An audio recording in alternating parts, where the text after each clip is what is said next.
अभी अभी लाइव शुरू हो गया लाइव है। शुरू हो गया है। अच्छा, हाँ दिख रहा है लाइव शुरू हो गया। हाँ, तो हाँ, दर्शक कुछ तो जुड़ जाए दर्शक उसके कुछ जुड़ बाद जाए फिर उसके शुरू बाद कर सकते हैं। अच्छा, ये हम लोग मैं नहीं सीन पर कर पा रहा हूँ कि लाइव में लोग जुड़ रहे हैं कि क्या, आपको सीन हो रहा है? हाँ, हमको हाँ, दिखाई हमको दे रहा है। दिखाई दे रहा अभी है। कोई नहीं अच्छा, जुड़ा। अभी कुछ लोग जुड़ जाएं तो फिर शुरू करते हैं। और 2 लोग आ गए 2 हैं। लोग आ गए हैं। जी, जी। मैं इसको शेयर भी इसको कर देता शेयर भी हूँ। कर देता हूँ। उसपे भी कर दीजिएगा। अभी लाइव शुरू हो गया।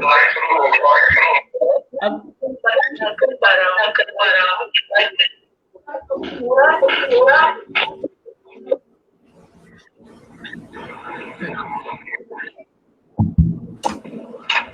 रविंद्र सर शुरू करिए। शुरू करिए। हम जी, म्यूट कर लेते हैं अपना। माइक ऑफ कर लीजिए।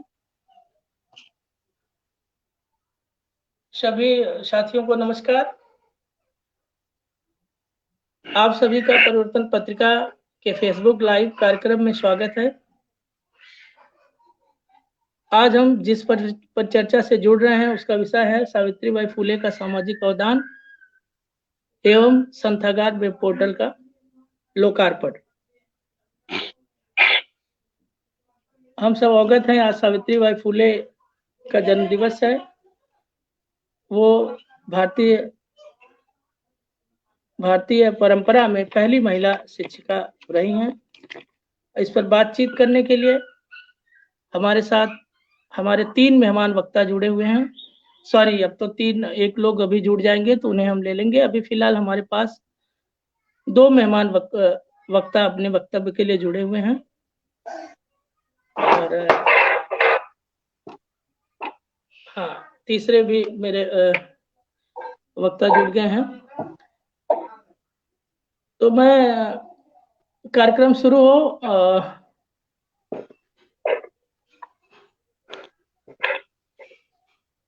जी डीवी भैया, आप स्थिर हो जाइए और बस बैठने दीजिए। हाँ, अपना कैमरा आ गए चलिए। हाँ, ठीक है। तो कार्यक्रम की शुरुआत रूपरेखा दर्शकों के लिए भी हो जाए कि रूपरेखा यह है कि पहले हम सबके सामने स्क्रीन शेयर करेंगे और जनता जनार्दन और अतिथियों के बीच ये मान लिया जाएगा कि हमारी वेब पोर्टल का उद्घाटन हो गया। उसके बाद जो है परिचर्चा को आगे बढ़ाएंगे। तो दोस्तों, हमारे साथ जुड़ने वाले जो 3 अतिथि वक्ता हैं उनका मैं परिचय दे देता हूं और महेश जी से आग्रह करता हूं कि जिनका मैं परिचय दूं उनके स्क्रीन को बड़ा कर देंगे। तो हमारे साथ जुड़े हुए हैं आदरणीय श्री जयशंकर गुप्ता सर। आप प्रेस एसोसिएशन के अध्यक्ष हैं, भारतीय प्रेस परिषद के सदस्य हैं, वर्तमान में देशबंधु के कार्यकारी संपादक हैं देशबंधु पत्र के। आपने अमृत प्रभात, राजस्थान पत्रिका, असली भारत, श्रीवर्षा, ब्लिट्ज, रविवार, Navbharat times, Hindustan, India today आदि पत्रों में कार्य किया है। आप विभिन्न टीवी चैनलों पर समसामयिक विषयों, सामाजिक राजनीतिक मुद्दों के विशेषज्ञ के रूप में आपको हम लोग सुनते आए हैं।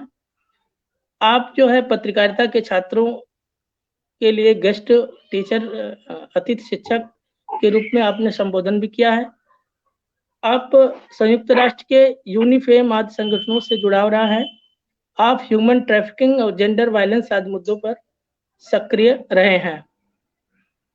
पुरस्कार के रूप में आपको जयदयाल रामकृष्ण डालमिया सद्भावना पुरस्कार, हिंदी अकादमी दिल्ली द्वारा साहित्यकार सम्मान से सम्मानित किया जा चुका है। सर, आपका बहुत बहुत स्वागत है। धन्यवाद। और हमारे जो दूसरे विद्वान वक्ता हैं आदरणीय प्रोफेसर चंद्रभूषण गुप्त अंकुर सर। आप दीनदयाल उपाध्याय गोरखपुर विश्वविद्यालय में इतिहास के प्रोफेसर हैं। आपका जुड़ाव फिल्म और टेलीविजन की दुनिया से भी रहा है। आप दक्षिण कोरिया से पोस्ट डॉक्टोरल हैं। आप आज स्वतंत्र चेतना और हिंदुस्तान अखबारों के लिए सक्रिय पत्रकारिता भी की है। आपको अन्य पत्रिकाओं, वेब मैगजीन में फिल्म और इतिहास विषयक लेखन से जाना पहचाना जाता है। आपकी 3 पुस्तकें प्रकाशित हैं जो फिल्म और इतिहास से संबंधित हैं। उनके नाम हैं हिंदी फिल्में एवं एक ऐतिहासिक अध्ययन, सिनेमा और इतिहास, भारतीय नवजागरण के अग्रदूत महात्मा ज्योतिराव फूले। आप वर्तमान में गोरखपुर सोशल साइंस शोध पत्रिका के संपादक हैं। आपका सर हमारे कार्यक्रम में बहुत बहुत स्वागत है, बहुत बहुत अभिनंदन है। और मेरे साथ इस वार्ता में जुड़ने वाले थे प्रोफेसर राम प्रताप सिंह, लेकिन वो तकनीकी व्यवधानों के कारण जुड़ नहीं पा रहे हैं, इसलिए उनके स्थानापन्न के रूप में हम डीवी दिग्विजय सिंह को लिए हैं। आप जो है प्रशासनिक अधिकारी हैं, आपका झुकाव सामाजिक साहित्यिक सरोकारों से रहा है। सर आपका भी बहुत बहुत स्वागत है।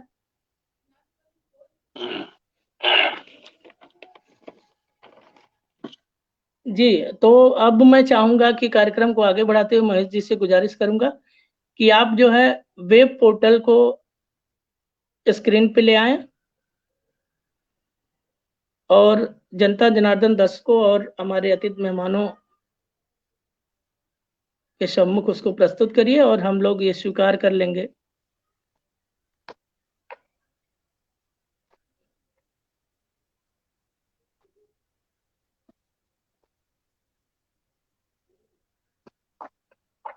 लोकार्पण हेतु पत्रिका का वेब पोर्टल का पेज स्क्रीन पे प्रस्तुत करें।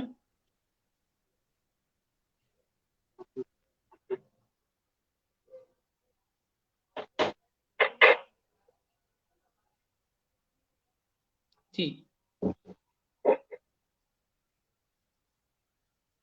अब मैं महेश जी से गुजारिश करूंगा कि हमारे दर्शकों श्रोताओं के लिए और हमारे अतिथि मेहमानों के लिए इस संतागार पोर्टल के बनाने के उद्देश्यों को से अवगत कराएं। सभी को मेरा नमस्कार।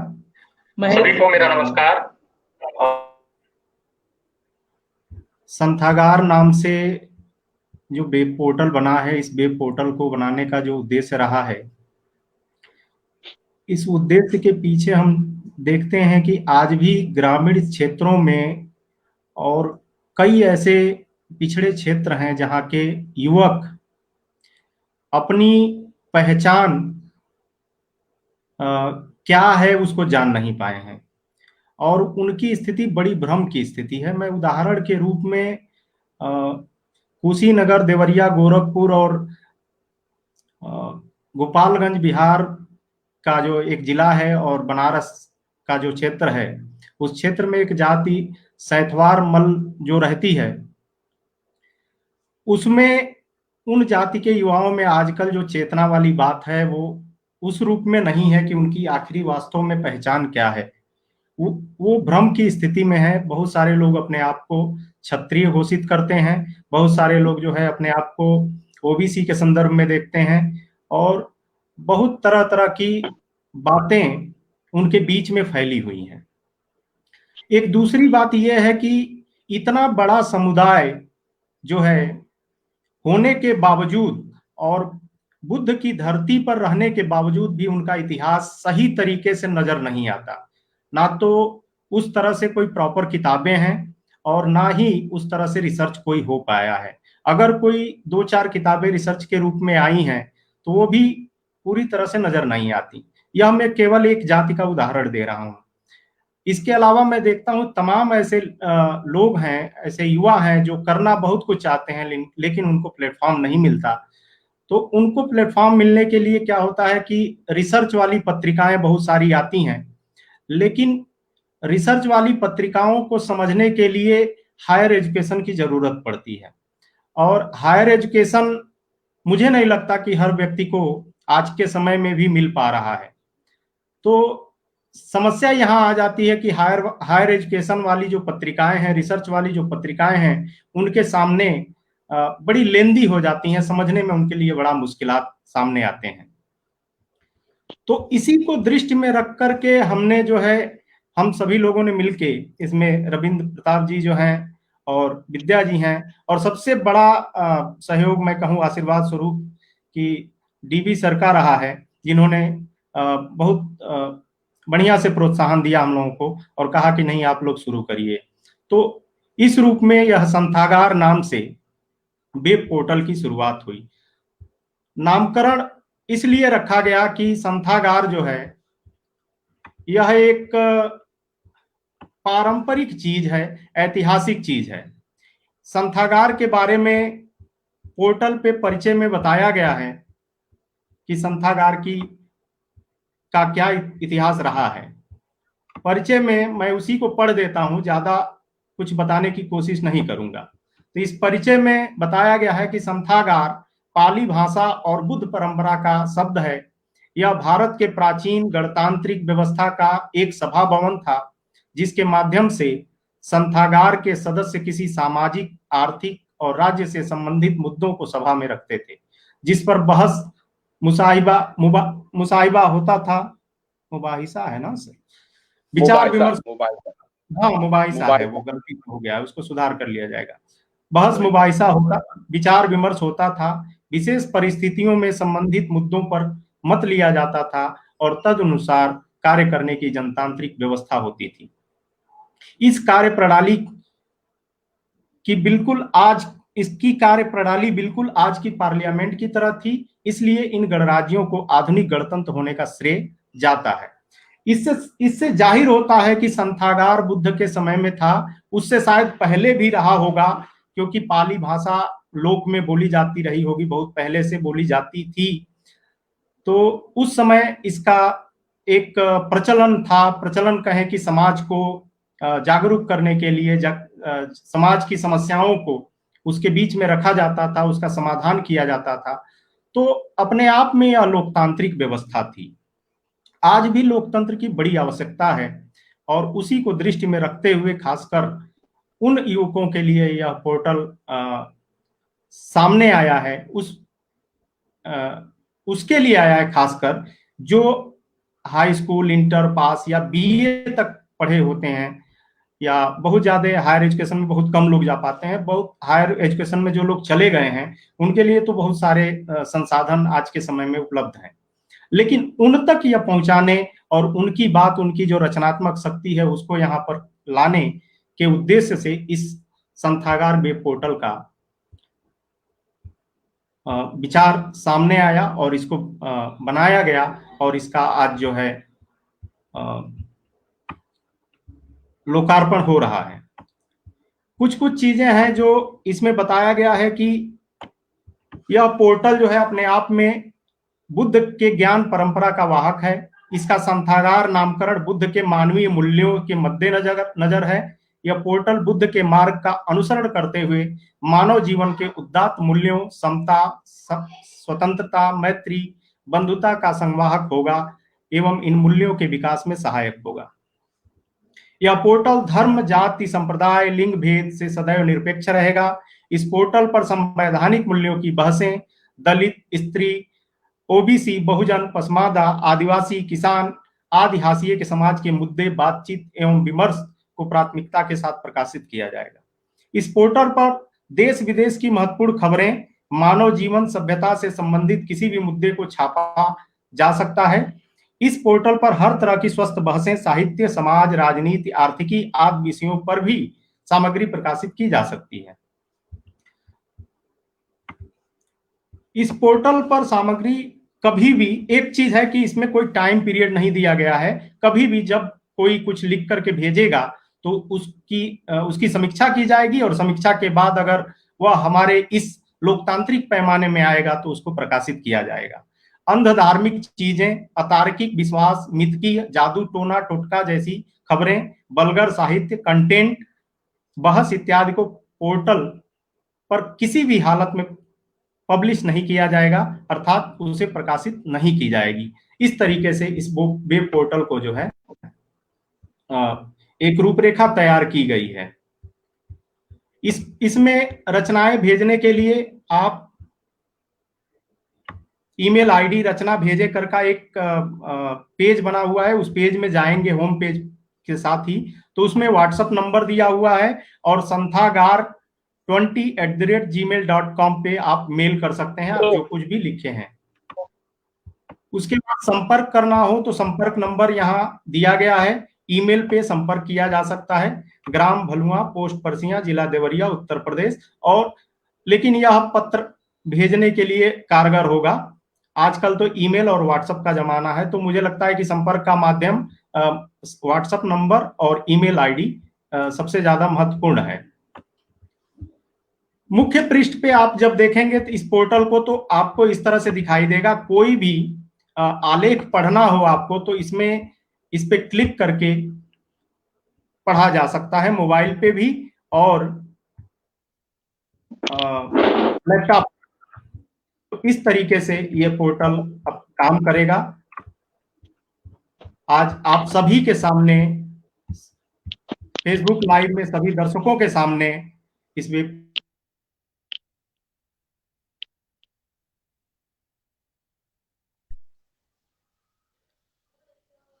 बहुत बहुत धन्यवाद महेश जी इस जानकारी के लिए। अब मैं अपने 2 मिनट बाद जी, तब तक किसी को कुछ कर लीजिए। अच्छा 2 मिनट बाद।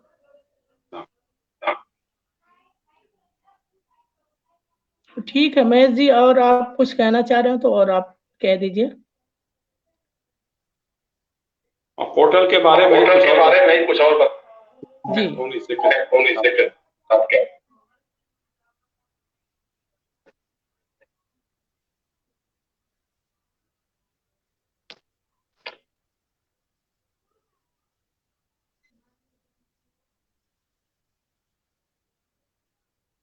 महेश जी, लग रहा है उनसे संपर्क हम लोगों का टूट गया क्या?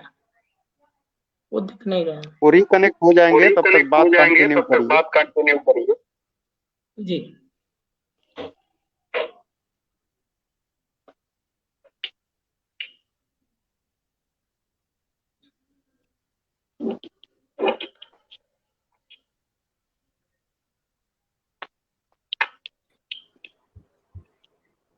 किसी से और जी सर, आप रेडी हैं जयशंकर सर? हाँ, तो सर अब मैं चाहूंगा कि आप जो है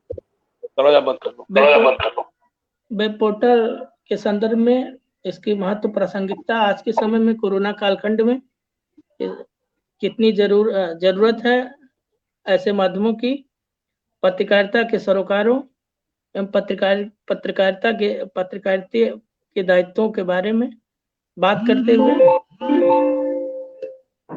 आज सावित्रीबाई फुले के सामाजिक योगदान पर चर्चा शुरू करें। आदरणीय श्री जयशंकर प्रसाद गुप्त सर। धन्यवाद रविंद्र।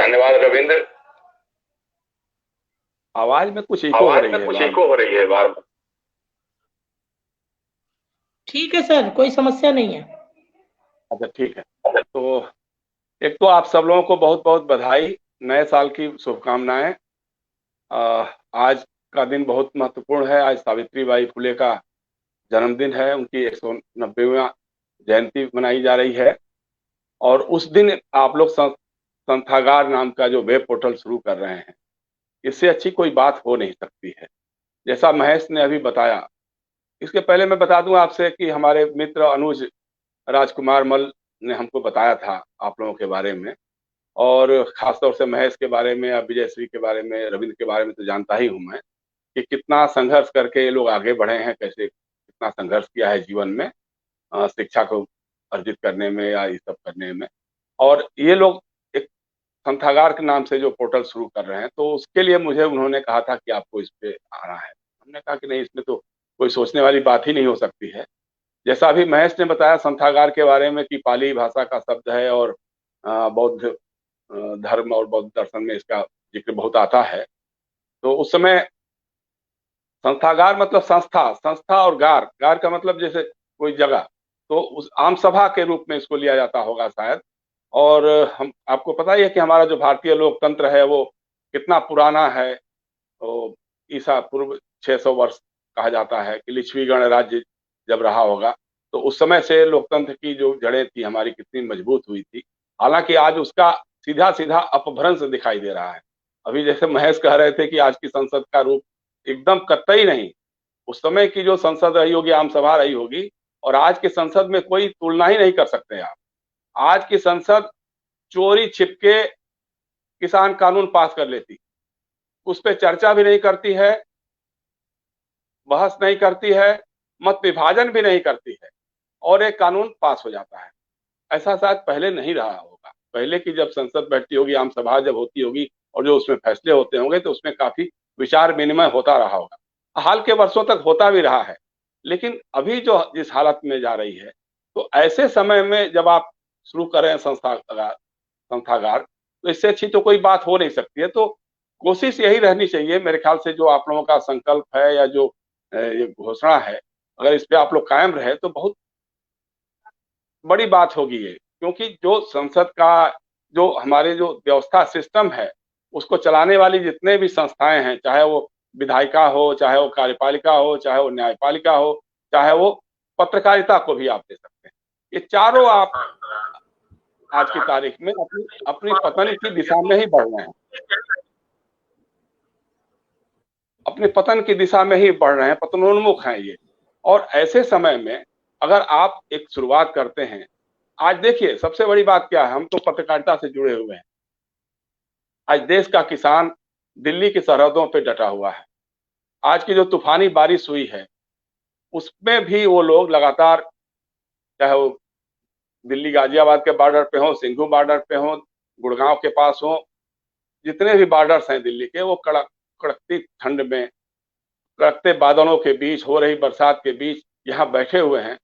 लेकिन मीडिया में ये खबर नहीं, टेलीविजन पे इस पे कोई चर्चा नहीं होती। चर्चा होती है वो पिज्जा खा रहे हैं, वो वहां पे जिम चला रहे हैं, वो यहाँ पे जो असली सवाल है, जिस मुद्दे को लेकर के किसान वहां आंदोलित हैं, उसके बारे में कोई चर्चा ही नहीं। तो जो एक स्वरूप बन गया है, इसमें अगर आप लोग दखल कर सकें, अगर संस्थागार जो है उसमें कुछ एक अलग ढंग की भूमिका निभा सके, तो इससे अच्छी तो कोई बात ही नहीं हो सकती है। रविंद्र पीएस से हमारी मुलाकात हुई थी जब हम मधुबन में गए थे। हमारे यहाँ हमारे विनोद मल्ल जी हैं, जो डीजीपी हैं गुजरात में, वो बुद्ध से कबीर तक की यात्रा निकालते हैं, उसका एक उन्होंने संस्थागत रूप खड़ा किया है। उसके साथ हम भी जुड़े हुए थे, रविंद्र जी भी थे, और विजयश्री तो हमारे गांव घर की हैं।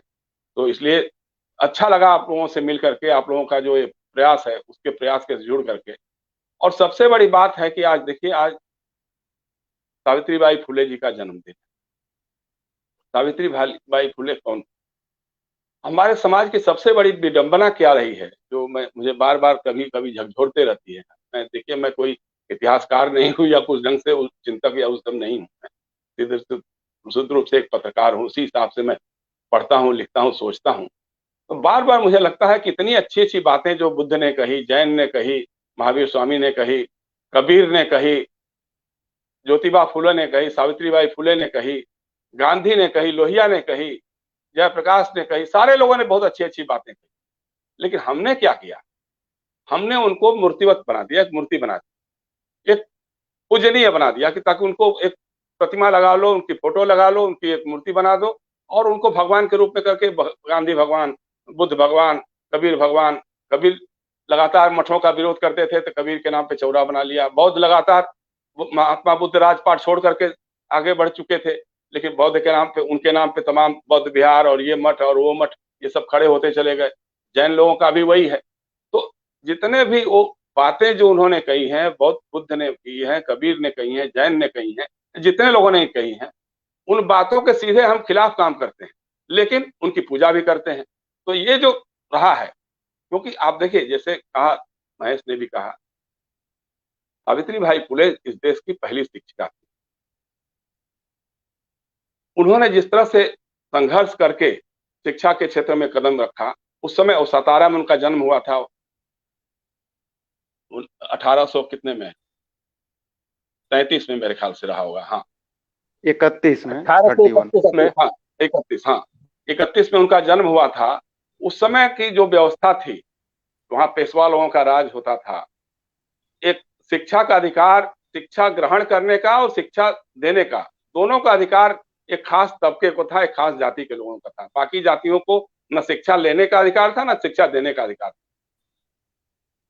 सावित्रीबाई का जन्म जो है एक माली समाज में हुआ था, पिछड़ी जाति, जो आज तो पिछड़ी जाति कहेंगे, लेकिन उस समय तो सारे के सारे लोगों को शूद्र कहते थे।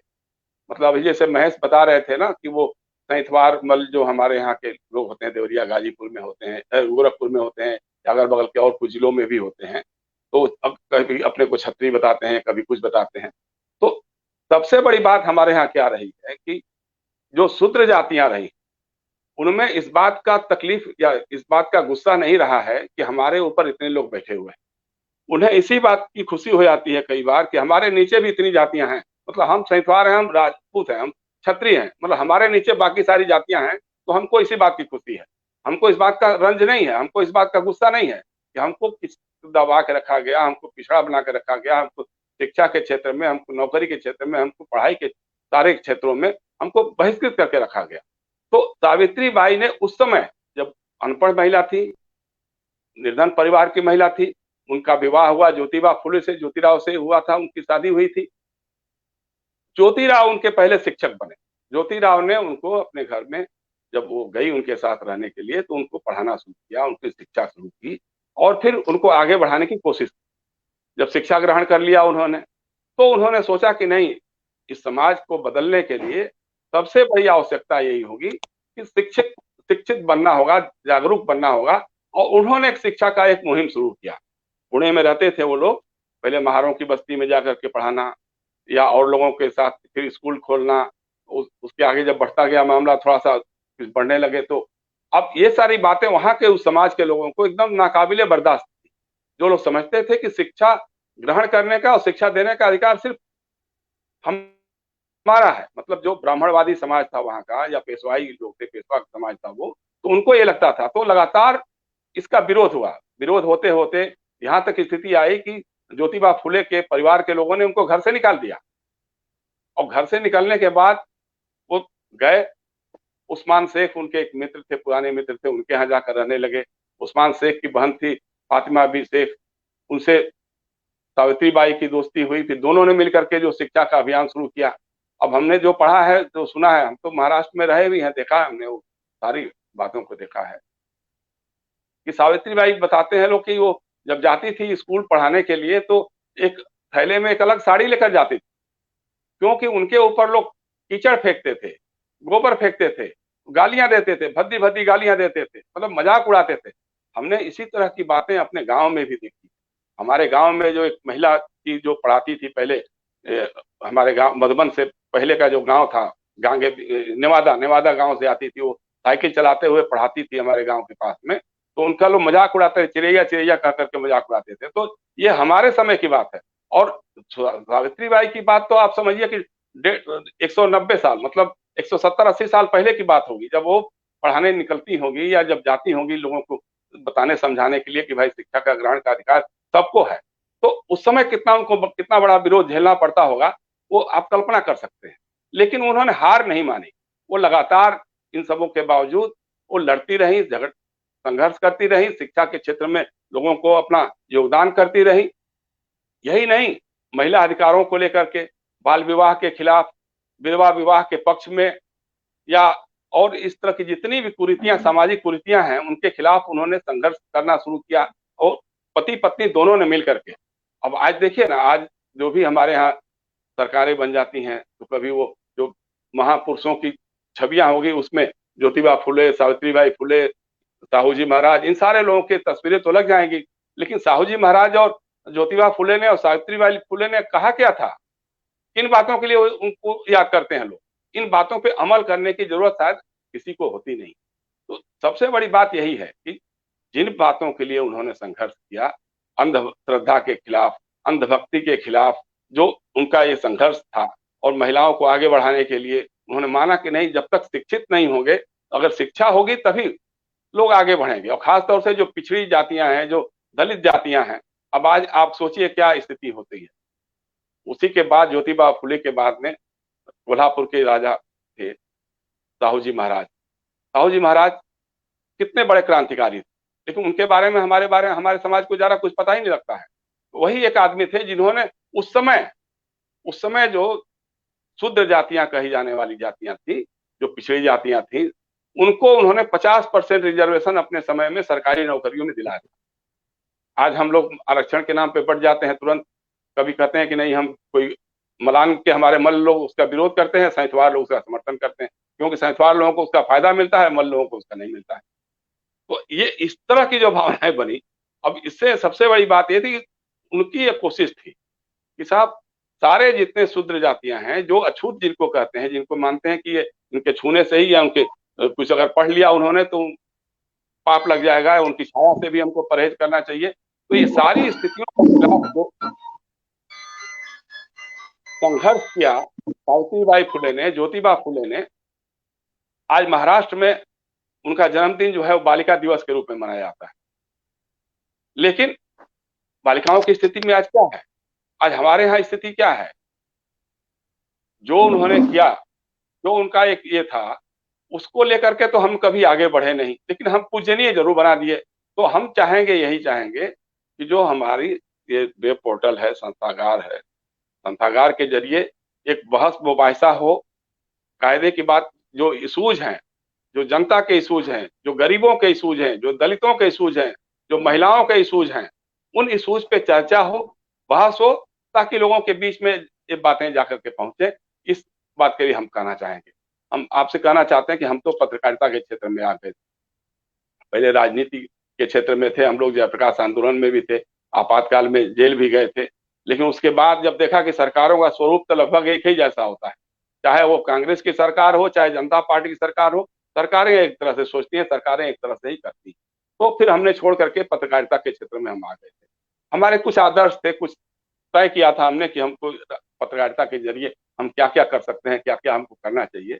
लेकिन आज की तारीख में सबसे अधिक निराश भी हम ही हैं, मगर पत्रकारिता से भी। जब से राजनीति में हम निराश हुए थे 79 में, आज स्थिति हो गई है 41 साल के बाद कि आज पत्रकारिता भी लग रही है कि वो एक धंधा हो गई है। आज हमारे बारे में जो कमेंट्स होते हैं, वो हमको खुद भी अपने आप पे शर्म आती है कि हम किस धंधे में आ गए, कैसे धंधे में आ गए, किस तरह से क्या पत्रकारिता हो रही है। हिंदू और मुसलमान को लड़ाना, जातियों में विद्वेष पैदा करना, कोई इस तरह की खबरें चलाना, मतलब कुछ समझ में आने वाली बात नहीं है। जब हम पत्रकारिता में आए थे तो हमारे सामने 3-4 महिलाएं थी, 3-4 महिलाओं को लेकर के हमने पत्रकारिता शुरू की थी। वो महिलाएं क्या थी? एक महिला हमको मिली जो सूर्यकांत त्रिपाठी निराला की कविता में थी, वह तोड़ती पत्थर, देखा उसे मैंने इलाहाबाद के पथ पर, देखा मुझे उस दृष्टि से जो मार खा रोई नहीं। जो महिला मजदूर ने थी, उनके बारे में। दूसरी महिला मिली हमको जाकर के बांदा जिले में चित्रकूट के पास, जो पाठा का पठारी इलाका है, उन इलाकों में बारिश बहुत कम होती है, पानी नहीं बरसता है। तो औरतें जो है कई कई किलोमीटर दूर जा करके घड़े में, सर के ऊपर घड़ा लग करके उसमें पानी लेकर के आती है और एक गीत गाती हैं उस समय। वो गीत क्या था? आग लगे रुखमा बदरी, सैया मर जाए न फूटे गगरी। मतलब आप समझ सकते हैं, आजादी के 73-74 साल बाद अगर इस देश की कोई महिला इस तरह का गाना गाती, गीत गाती है कि मेरा पति भले ही मर जाए लेकिन मेरे सर पे रखी हुई गगरी न फूट पाए। आज हम चंद्रमा पे जा रहे हैं, मंगल ग्रह की यात्राएं कर रहे हैं, लेकिन बांदा के पठारी इलाकों में हम पानी की व्यवस्था आज तक नहीं कर पाए। ये इस देश की विडंबना है। तो महिला बार बार जब भी हम पत्रकारिता करते हैं, जब भी कुछ करते हैं, तो मेरे सामने आकर के एक सवाल बन के खड़ी हो जाती है। एक तीसरी महिला है जो कहती है साहब कि प्रभु जी मैं तो से विनती करूं, पैया पड़ू बार बार, अगले जन्म मोहे बिटिया न कीजो, नरक दियो चाहे डार। हे दुर्गा मैया, हे भगवान, हे ईश्वर, हे शंकर, हे ब्रह्मा, हे विष्णु महेश, सारे लोगों से मैं हाथ जोड़ करके कहती हूँ कि अगले जन्म में मुझे बिटिया मत पैदा कर, नरक में भले ही डाल दे। क्यों? क्योंकि नरक अगर बिटिया के रूप में पैदा करोगे तो मेरा खरीद फरोख्त होगा, मुझे कोख में ही मार देने की कोशिश की जाएगी, मेरे नाम पे दहेज की हत्याएं होगी, मुझे देख के वो तमाम तरह की टिप्पणियां करेंगे, मेरे साथ बलात्कार होगा, उसके बाद मेरी हत्या हो जाएगी, फिर हमारे हत्यारे और बलात्कारियों के समर्थन में एक जातिगत समूह खड़ा हो जाएगा। ये सारा इस समाज में होगा। इसलिए हे प्रभु, हमको बिटिया मत पैदा कर। आपको पता नहीं मालूम है कि नहीं मालूम, हरियाणा में बच्चे बच्चियों का अनुपात आज सबसे कम हो गया है। राजस्थान के बाड़मेर जिले में पहली बार एक गांव में जो है, पहली बार 40-50 सालों के बाद बारात आई थी, क्योंकि उस गांव में कोई बच्ची ही नहीं होती थी। किसी हालत में भी किसी एक परिवार ने हिम्मत करके बच्ची पैदा की थी, उसको पाल पोस के बड़ा किया था, उसकी शादी करने के लिए बारात आई। तो ये स्थितियां हमारे यहाँ हैं। हर साल हमारे यहाँ 20 लाख बच्चियां गायब हो जाती हैं, अपने गांव और घरों से गायब हो जाती हैं।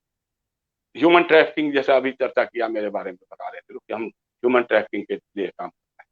तो ये सारी है मतलब, लेकिन जब भी हम खोजते हैं कि इन महिलाओं को हम देखना चाहते हैं कि हमारे टीवी चैनल्स में कहीं है कि नहीं है, हमारे अखबारों के संपादकीय में इन महिलाओं का जिक्र होता है कि नहीं होता है, हमारे अखबारों में, हमारे टीवी चैनलों के चर्चाओं में, बहस मुबाहिसे में कभी वो झारखंड की संतोषी के बारे में चर्चा क्यों नहीं होती है, जो भात भात करते हुए जान दे देती है, क्योंकि उसके पास आधार कार्ड नहीं था। आधार कार्ड नहीं था इसलिए उसको राशन नहीं मिला था, इसलिए उसको भोजन नहीं मिला। आधार कार्ड के बिना विजयश्री को या हमारी पत्नी को या किसी और महिला को 2 लाख रुपए तक का जेवर खरीदने का मिल जाएगा, लेकिन आधार कार्ड के बिना संतोषी को राशन नहीं मिला। इसके बारे में कभी कोई चर्चा ही नहीं करता, कोई मीडिया, कोई भी अखबार, कोई भी टेलीविजन कभी चर्चा नहीं करता, सार्वजनिक बहस का विषय नहीं बनाता है। इसी देश में एक महिला है जो 4.5 लाख रुपए के कप में चाय पीती है प्रति, उसके मोबाइल फोन की कीमत 4.5 करोड़ रुपए बताते हैं, 450 करोड़ रुपए बताते हैं। उस महिला का नाम नीता अंबानी। तो उसके बारे में तो इस तरह की चर्चाएं होंगी कि वो कितने महंगे कप में चाय पीती हैं, कितना महंगा उनका मोबाइल फोन है, लेकिन उसके साथ ये नहीं चर्चा होगी कि नहीं, इसी देश में एक महिला संतोषी भी है जो भात भात करते हुए अपनी जान दे देती है। आज 45 से 48 किसान जो हैं, किसी न किसी बहाने मर चुके हैं, धरना प्रदर्शन जो कर रहे हैं, चाहे वो ठंड के कारण मरे हों, आत्महत्या करके मरे हों, अपनी जान दी हों, लेकिन ये चर्चाएं आज हमारे मीडिया में है नहीं। हमारे मीडिया की चर्चा ये है कि हाँ वहाँ पिज्जा हो रहा है, यहाँ पिज्जा खा रहे हैं, वहाँ बढ़िया बढ़िया टेंट लगे हुए हैं, ये सुविधा है, वो सुविधा है, ये आ रहा है, ये सब दिखाई देता है, लेकिन किसानों की मौत दिखाई नहीं देती। हमारी सरकार बार बार अभी तक कह रही है कि साहब वो भ्रम के शिकार हैं, उनको भ्रम हो गया है। मतलब 40 दिन हो गया होगा लगभग करीब, और उनको भ्रम में है, वो किसान कानून को लेकर के भ्रम में है, वो भ्रम अभी तक दूर नहीं हो पा रहा है, लोग किसान अपनी जान दे रहे हैं। तो ऐसे समय में कभी भी इस बात की कोई चर्चा होती क्यों नहीं है, मीडिया में चर्चा होती नहीं क्यों नहीं है। संस्थागार जो है, मेरी ख्याल से, मेरी एक हार्दिक इच्छा है और मेरा सहयोग भी रहेगा कि इन सारे इशूज को, इन महिलाओं के इशूज को, इन दलितों के इशूज को, भाई आज उस समय जो सावित्रीबाई फुले के साथ होता था, आज देखिए ना कि भाजपा का एक सांसद कहता है कि मैं साहब दलित जाति से हूं, इसलिए लोग मेरे साथ बैठ करके मेरे साथ उसी बर्तन में चाय नहीं पीते। वो नीचे जमीन पर बैठता है और कागज के कप में चाय पीता है, और सामने बैठा उसकी पार्टी का ही एक छोटा सा छुटभैया नेता जो है वो स्टील के गिलास में चाय पीता है। तो ये स्थितियां बनी हुई, इन स्थितियों के खिलाफ संस्थागार को एक पहल लेनी पड़ेगी।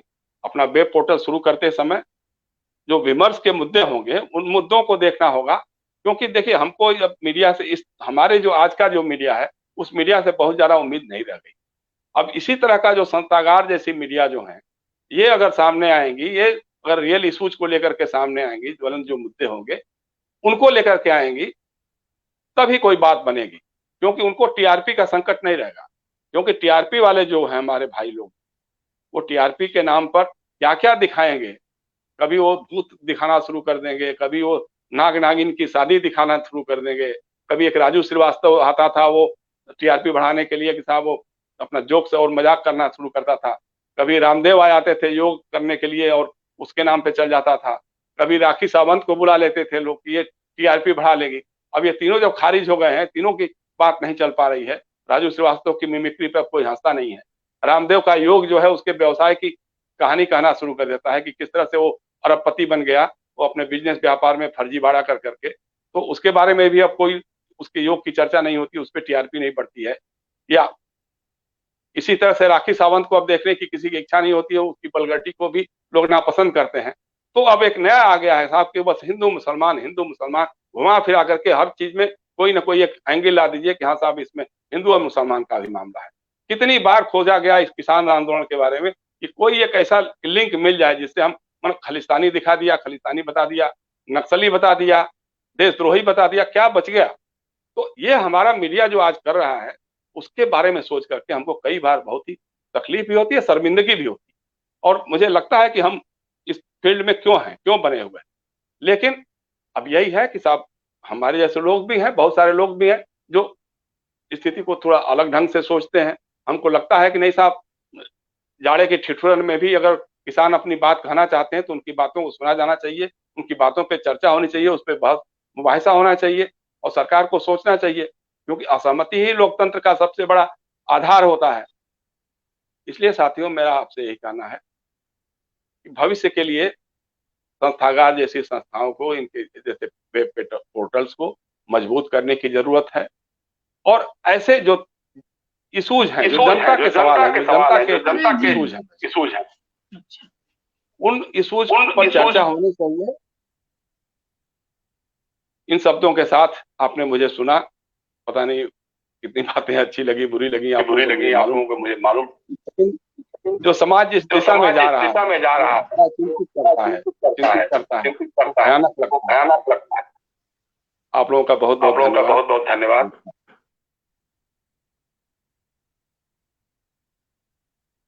शानदार वक्तव्य के लिए आपका बहुत बहुत आभार सर। हम लोग निश्चित तौर पे आपके वक्तव्य से समृद्ध हुए और आपकी जो गाइडलाइन दी जा रही है, आपके द्वारा जो बताया जा रहा है, उस पर हम लोग खरे उतरने का प्रयास करेंगे। ज्यादा समय नहीं लेते हुए कार्यक्रम को आगे बढ़ाते हुए अब मैं आदरणीय प्रोफेसर चंद्रभूषण गुप्त सर को आमंत्रित करता हूं। सर, आप सादर आमंत्रित हैं और सर आपकी दखल फिल्म टेलीविजन की दुनिया में भी है। तो मैं चाहूंगा सावित्रीबाई फूले और जो पत्रकारी सरोकार है और फिल्मों का जो रुख है स्त्रियों को लेकर, इस पे भी आप हम लोगों को जरूर बताएंगे, इसके बारे में जरूर अपना वक्तव्य केंद्रित करेंगे। आदरणीय चंद्रभूषण अंकुर सर। धन्यवाद रविंद्र। और आपने जो संथागार वेब पोर्टल शुरू किया है आज, उसके लिए मेरी शुभकामनाएं हैं। और जयशंकर जी अभी जैसी मतलब आशा व्यक्त कर रहे थे, मैं भी कुछ ऐसी ही आशा रखता हूं, क्योंकि ये तो सच बात है कि आज अगर इतने 40 साल के सार्वजनिक जीवन के बाद जयशंकर जी ये कह रहे हैं कि मोहभंग की स्थिति हो रही है, तो ये तो सच है कि पूरा चहुओर मोहभंग की स्थिति है। और चाहे वो पत्रकारिता हो, चाहे वो उच्च शिक्षा हो, लेकिन आज मैं इन सब बातों से इतर मैं सावित्रीबाई फूले के सामाजिक अवदान पर ही अपने को केंद्रित करूंगा। और इस अवसर का लाभ मैं ये लूंगा क्योंकि हुआ ये कि अगर हम लोग गौर करें तो अभी कह रहे थे जयशंकर जी भी इस बात पे चिंता व्यक्त कर रहे थे कि बहुत कुछ पता नहीं चल पाता था ऐसे लोगों के बारे में, चाहे ज्योतिबा राव हूँ। मतलब मैं तो इतिहास का विद्यार्थी हूँ और एमए में जो किताबें हैं सामाजिक इतिहास की, अगर आप उनको गौर से देखेंगे तो आपको पता चलेगा कि ज्योतिबा फूले एक पैराग्राफ में निपट गए, सावित्रीबाई फूले का नाम बस आ गया। और वो इस तरह किस तरह से एक ब्राह्मणिकल आर्डर है जो किसी को बड़ा बना देता है और किसी को छोटा बना देता है। किसी का बहुत बड़ा अवदान गायब हो जाता है, हाशिए में रह जाता है, और किसी का छोटा सा अवदान कई पन्ने में जगह लेता है। तो सावित्रीबाई फूले पहली महिला शिक्षिका ही नहीं है, इस बात को मैं बहुत अंडरलाइन करके कह रहा हूं कि वो पहली महिला शिक्षिका मात्र नहीं है। महिला शिक्षिका तो भारत की जो भारतीय महिलाएं जो प्रथम 3 शिक्षिकाएं हुई, उसमें सावित्रीबाई फूले भी थी, फातिमा शेख भी थी और सगुणाबाई थी। ये 3 महिलाएं एक साथ 1848 में जब ज्योतिबा ने अछूत लड़कियों के लिए पहला विद्यालय खोला पूना में, तो उसमें ये तीनों ही शिक्षिकाएं। सावित्रीबाई फूले को मैं इस तरह से देखता हूं कि वह आधुनिक भारत में ब्राह्मणिकल ऑर्डर जो है सोसाइटी का, उसको चुनौती देने वाली प्रथम महिला, आधुनिक महिला थी। और इसीलिए मैं कहता हूं कि आधुनिकता के सभी अर्थों में सावित्रीबाई फूले भारत की पहली आधुनिक महिला है। अच्छा, गौर जरा करिए कि कितना उद्दाम, जैसे प्रायः हम लोग, मेरी खुद की किताब है ज्योतिबा फूले पर, तो प्रायः हम लोग जब भी सावित्रीबाई फूले को उनकी अनुगामिनी के तौर पर ही ले लेते हैं। लेकिन जैसे जैसे अभी रामू सिद्धार्थ की एक किताब आई पिछले साल, मुझे लगता है, सामाजिक क्रांति की योद्धा सावित्रीबाई फूले करके किताब सिद्धार्थ रामू ने लिखी है, और उस किताब को पे टिप्पणी करने के लिए मुझे, जब उन्होंने लिखा था उसके पहले भेजा था, तो बहुत सारी बातें मैंने फूले पे किताब लिखते समय मैं भी एक इसी तरह की मनस्थिति में था कि वो उनकी सहयोगी है बहुत अच्छी। लेकिन जैसे जैसे उनके बारे में पढ़ता गया, ये लगा कि उनसे वो सिर्फ अनुगामिनी नहीं है, उनकी अपनी एक स्वतंत्र दृष्टि। और इसका पता मैं कई चीजों से मुझे लगता है कि आप भी सहमत होंगे कि वो सिर्फ अनुगामिनी नहीं है, सिर्फ सहयोगी नहीं है, बल्कि वह नेतृत्व भी करती। जैसे जब ज्योतिबा फूले का निधन हो गया 1890 में, तो 1890 से लेकर 1897 तक सत्य शोधक समाज का नेतृत्व उन्होंने किया, उसकी बागडोर उन्होंने संभाली। जब मैं पहले तो उनका परिचय ही दे दूं, बहुत सारे लोग अभी ऐसे हैं कि इतिहास के विद्यार्थी भी कक्षाओं में मैं जब बात करता हूं, हालांकि सामाजिक इतिहास में बहुत थोड़ा जिक्र आता है, तो मैं जब भी बात करता हूं तो बहुत सारे लोगों को पता ही नहीं है कि उनका किस तरह से उनको देखा। 9 वर्ष की उम्र में 1831 में सतारा जिले के नायगांव में उनकी पैदाइश हुई। एक दलित, मतलब पिछड़े वर्ग के, आज के हिसाब से कहें तो उस जमाने में शूद्र परिवार, और जाहिर तौर पर शूद्र परिवार में पैदा किसी बच्ची के लिए पढ़ने लिखने का कोई सवाल ही नहीं था उस जमाने में। जयशंकर जी की एक बात वो कह रहे थे कि उस जमाने में महाराष्ट्र में पेशवाई रही होगी, पूना में, तो पेशवा लोगों का तो अंत हो गया था। भीमा कोरेगांव को हम लोग याद करें तो 1818 में पेशवा लोगों की तो समाप्ति हो गई थी, पेशवाई खत्म हो गई थी, लेकिन समाज उस तरह से नहीं बदला था। सावित्रीबाई फूले जब पैदा हो रही हैं तब उसके लगभग 1 दशक पहले ही पेशवाओं की समाप्ति हो गई थी, पेशवाई की समाप्ति हो गई थी, लेकिन सरकार, जो समाज है वो उस तरह से अभी नहीं बदला था, उसमें वही पुराने मूल्य बहुत हद तक चल रहे थे। और 9 साल की उम्र में उनकी शादी कर दी गई। तब तक उनकी कोई शिक्षा दीक्षा नहीं, कोई पढ़ाई का उनका जिक्र नहीं मिलता है। और आप सोचिए कि 1840 में उनकी 9 साल की अवस्था में शादी हुई। उस समय ज्योतिबा फूले 14 साल के हैं, और उस समय सावित्रीबाई फूले की उम्र 9 साल है और ज्योतिबा की फूले की 14 साल। और 1848 यानी कुल 8 साल बाद वो शिक्षिका नियुक्त हो रही हैं। पुणे में जो पहला अछूत लड़कियों के लिए विद्यालय खुल रहा है, ज्योतिबा फूले खोल रहे हैं, उसमें वो मुख्य शिक्षिका नियुक्त हुई। तो यानी 8 वर्ष के अल्प अवधि में सावित्रीबाई ने साक्षर होने से लेकर शिक्षिका बनने तक की यात्रा तय की। उनकी शुरुआती शिक्षा दीक्षा ज्योतिबा फूले और सगुणाबाई की देखरेख में, और 8 साल में उन्होंने इतनी योग्यता हासिल करी कि उनको ज्योतिबा फूले ने अपने द्वारा खोले जाने वाले स्कूल की मुख्य शिक्षिका नियुक्त किया। प्रारंभिक शिक्षा के बाद उन्होंने अहमदनगर से टीचर्स ट्रेनिंग लिया, और उसी टीचर्स ट्रेनिंग जब वो कर रही थी, उसी दौरान फातिमा शेख, जो उनके साथ दूसरी महिला अध्यापिका नियुक्त हुई थी, वो उनकी सहपाठनी थी, और वहीं इन लोगों की दोस्ती हुई, और वो भी 1848 में उस विद्यालय में शिक्षिका नियुक्त हुई। और सगुणाबाई, जिन्होंने ज्योतिराव फूले का पालन पोषण किया था और जिन्होंने सावित्रीबाई फुले को भी पढ़ना लिखना सिखाया वो भी उस विद्यालय में शिक्षिका नियुक्त थी। तो ये 3 प्रथम भारतीय महिलाएं हैं जो शिक्षिका का काम 19वीं शताब्दी में जिन्होंने शुरू किया। एक बात फिर इससे पता चलता है कि 8 वर्षों में क्या कितनी उद्दाम इच्छा रही होगी सीखने की और कितनी जिजीविषा रही होगी, इसका एक तो सावित्रीबाई के हमको पता चलता है। दूसरा 1848 में शिक्षिका बनी और 1851 में उनका पहला काव्य संग्रह आ गया जो जिसका शीर्षक तो ठीक ठीक नहीं याद है, फूले विमर्श या कुछ इस तरह से पहला उनका काव्य संग्रह आ गया। और इस काव्य संग्रह की कविताएं, मुझे मेरे पास वक्त नहीं है, 10 मिनट कहा आप लोगों ने, तो 10 मिनट में मैं अपनी बात को कोशिश करूंगा खत्म। तो पहला काव्य संग्रह आ गया, तो उस काव्य संग्रह की कविताएं भी ये बार बार प्रमाणित करती हैं कि उनकी एक अलग स्वतंत्र सोच है और वो एक निर्णय लेने की स्थिति में अपने रहती हैं और इसका प्रमाण उनकी कविताएं और पूरा एक समग्र दृष्टि है उनकी। और वो चाहती हैं कि भारत में एक ऐसा समतामूलक समाज बने जिसमें स्त्री पुरुष बराबर हो, शोषण न हो, अन्याय न हो। इस तरह के सपने उनकी कविताओं में, इस तरह के तमाम कविताएं आती हैं। समय होता तो शायद हम पढ़ के आपको सुनाते। फिर 1852 में उन्हें उत्कृष्ट शिक्षिका का पुरस्कार मिला।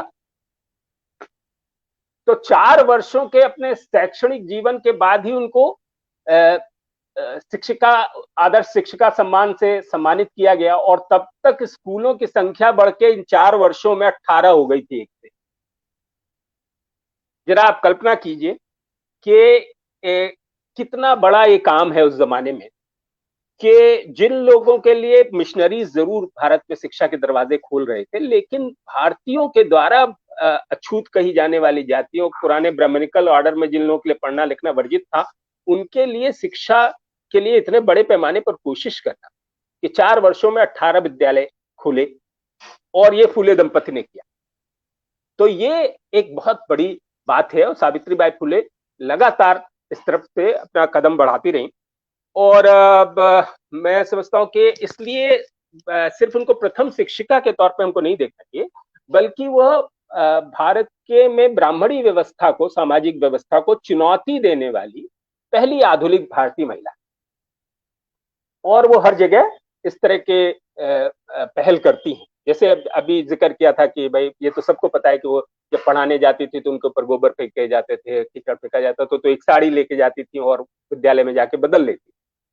लेकिन इस काम को करने के लिए जो लगन उन्होंने शो किया कि 4 वर्षों में उनको आदर्श शिक्षिका का सम्मान मिल गया।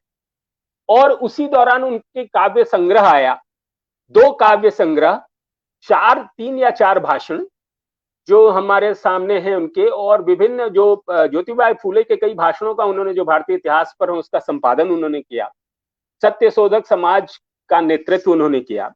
तो ये सब कुछ इस बात का प्रमाण है कि सावित्रीबाई फुले सिर्फ को इतना ही सीमित नहीं कर सकते कि वो शिक्षिका, पहली महिला शिक्षिका थी, बल्कि वो एक भविष्य दृष्टा है और वो जानती हैं कि समाज को अगर बदलना है तो शिक्षा पर सर्वाधिक महत्व देना पड़ेगा और इसके लिए वो अथक प्रयास करती हैं।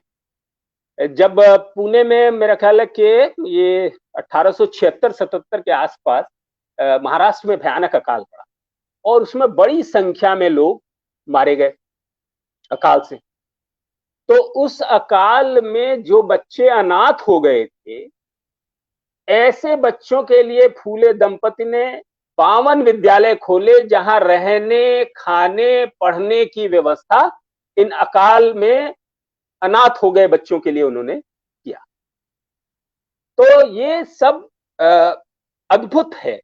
और उस समय को आप गौर की कि जिस समय में वो काम कर रहे हैं, 19वीं शताब्दी में ये काम कर रहे हैं, जहां पर अभी अभी महाराष्ट्र पेशवाई से मुक्त हुआ है 1-2 दशक पहले, और घोर ब्राह्मणी व्यवस्था जहां रही हो, उस पूना में, पूना जो कि महाराष्ट्र में ब्राह्मणों का गढ़ था पेशवाई के चलते, उस पूना में ये कर रही हैं। जब 1890 में फूले का निधन हुआ, ज्योतिबा राव फूले का निधन हुआ, तो कुछ लोगों ने ये आपको सबको शायद पता है या नहीं पता है कि ज्योतिबा या फूले दंपति जो थे वो निसंतान थे और उनका अपना कोई बच्चा नहीं था।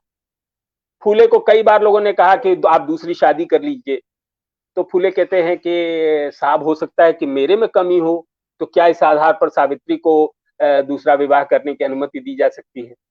और एक तरह से आदर्श दंपति के उदाहरण है 19वीं शताब्दी में भारत में एक आदर्श दंपति। तो इन लोगों ने एक और बहुत बड़ा उनका योगदान है, जैसे हम लोग शिक्षा की बात कर रहे हैं, शिक्षा के अलावा भी जैसे अकाल में उन्होंने काम किया, प्लेग में उन्होंने काम किया, प्लेग में काम करते हुए ही उनको प्लेग हो गया और उनकी मृत्यु भी प्लेग से हुई। मैं जिस तरह एक 1863 में एक और बड़ा काम उन्होंने किया था, अगर 19वीं शताब्दी को अगर कीजिए, आज भी मुझे नहीं लगता कि भारत में इस तरह का कोई काम करने वाला आपको दिखेगा, कि एक तो बाल हत्या प्रतिबंधक गृह 1863 में फूले दंपति ने शुरू। अच्छा, कहीं से ये शूद्रों अतिशूद्रों की समस्या नहीं थी।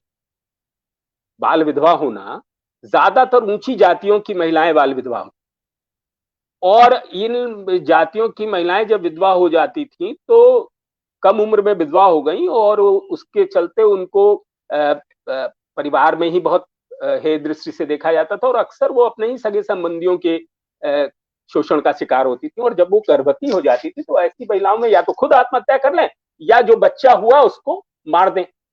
तो 63 में घटना हुई कि काशीबाई नाम की एक महिला को बच्चा हुआ, विधवा थी वो, उसने अपने बच्चे को कुएं में फेंक दिया और इस बात को लेकर उस पर मुकदमा चला और 1863 में उसको आजीवन कारावास की सजा हुई।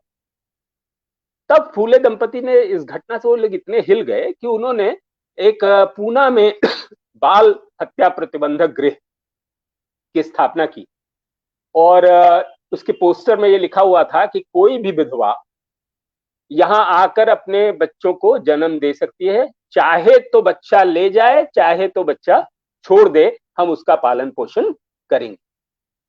और इसी अनाथालय की देखरेख भी सावित्रीबाई फूले करती थी। वहां के बच्चों की, वहां जचगी करने आई महिलाओं की देखरेख का काम सावित्रीबाई फूले की। तो आप ये देखिए कि समस्या उनकी नहीं थी, तब कहीं से ये शूद्रों अतिशूद्रों की समस्या नहीं थी। सबसे ज्यादा इसमें ब्राह्मण घरों की महिलाएं ही इस समस्या से शिकार। जिस महिला का बच्चा उन्होंने अपने गोद लिया, यशवंत राव का नाम है, वो भी एक ब्राह्मणी थी और वो भी आत्महत्या करने जा रही थी, जिसको ज्योतिबा राव फूले समझा बुझा के घर ले आए और उन्होंने कहा, आश्वस्त किया कि तुम अपना बच्चा जनो, तुम चाहो तो उसको ले जाना, तुम चाहो तो छोड़ देना।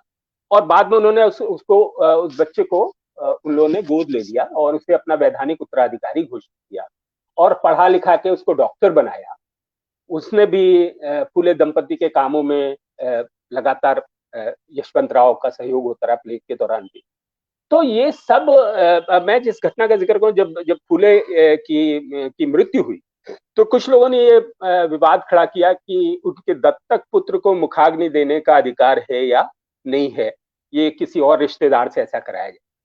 तब सावित्रीबाई फूले ने यह निर्णय लिया कि वह स्वयं अपने पति की चिता को मुखाग्नि दे। आप जरा सोचिए कि आज भी 21वीं सदी में कितनी महिलाएं हैं जो पुत्र न होने की स्थिति में अपने पति को मुखाग्नि देने का निर्णय कर सकती हैं। बेटियां आप दे रही हैं, वो भी परसेंटेज अगर हम लोग देखेंगे तो शायद दशमलव में कुछ आएगा कि कुछ बेटियां हिम्मत कर रही हैं और थोड़ी सामाजिक स्वीकृति मिली है। मेरी अपनी भांजी ने, अभी मेरे बहनोई को उनके सब बेटियां ही थी, तो मेरी अपनी भांजी ने मुखाग्नि दी और ऐसा ढेर सारे मतलब हो रहे हैं। लेकिन उस जमाने में सोचिए, जब पेशवाओं का मतलब ब्राह्मण लोगों का जो गढ़ है पूना, उसमें कोई महिला इस तरह का काम करे, हलचल मच गई समाज। तो अभी तो ज्योतिबा राव फूले नहीं है, ये निर्णय तो खुद सावित्रीबाई ने लिया ना। तो इससे पता चलता है कि उनकी एक स्वतंत्र सोच थी, एक नेतृत्व क्षमता है उनके अंदर। और वो सिर्फ अनुगामिनी नहीं है, बल्कि वो पहली ऐसी महिला के रूप में उनको देखा जाना चाहिए जिसने भारत में शूद्रों, अतिशूद्रों, महिलाओं की स्थिति को बेहतर बनाने के लिए हर तरह का हस्तक्षेप अपने सीमाओं में, अपने क्षमताओं में किया। तो एक बात तो ये, और हम लोग हो क्या रहा है कि उनको प्रथम शिक्षिका कह के वहां तक समेट दे रहे हैं, जबकि उनके साथ दो और महिलाएं थी जो शिक्षिका नियुक्त हो रही हैं। तो प्रथम शिक्षिका अकेले वो नहीं, बल्कि उनको इस रूप में जरूर देखना चाहिए कि वो भारत में पहली ऐसी आधुनिक महिला है जो 19वीं शताब्दी में इस व्यवस्था को चुनौती दे रही है और कहती हैं कि इसके टूटे बगैर किसी समता मूलक समाज का बनना असंभव है।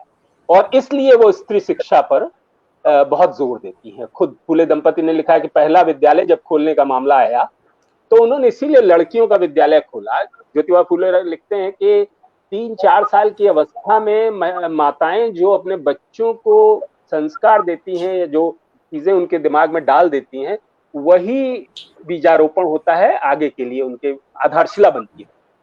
तो इसलिए स्त्रियों का शिक्षित होना पुरुषों की तुलना में ज्यादा जरूरी काम उनको लगा और इस काम पे फूले दंपति ने पूरा जोर दिया।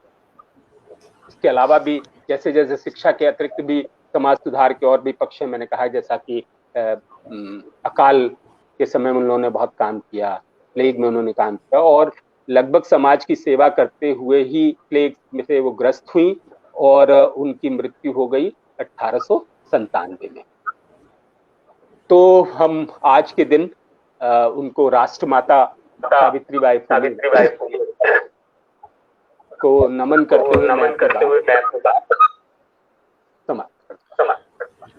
बहुत बहुत धन्यवाद सर।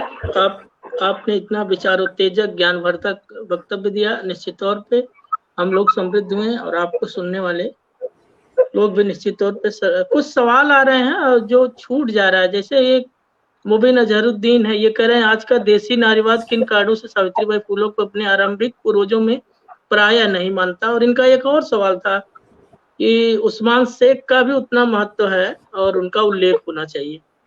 उस्मान शेख के बारे में बिल्कुल। तो मैं मुबीन से कहना चाहूंगा, जो बात मैंने शुरू में कही कि इतिहास की जो किताबें हैं